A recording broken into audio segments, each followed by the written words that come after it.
How do we do this? Repentance in real life. We've talked a lot about it, but I think anything you wanna add?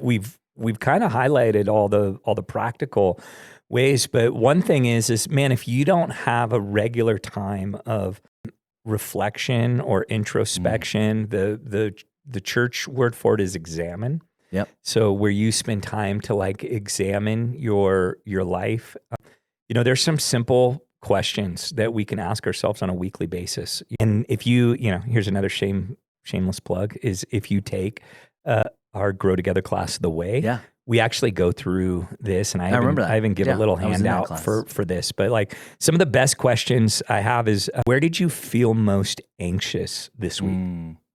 Just sit down on Friday night, whatever, before you go to bed and just journal and write out who was it that made you anxious?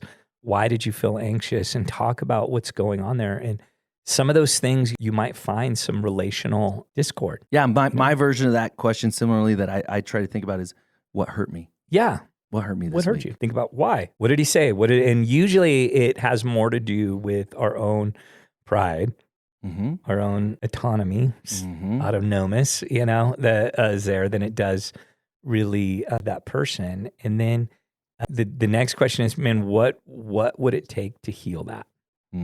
So it might be an uncomfortable conversation or a confrontation or something like that.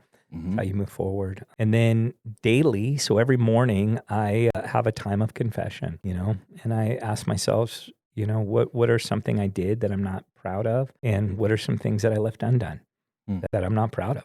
Yeah, And that's a good practice. I confess those to the Lord, and then I turn back towards him, relationally turns back towards him in that.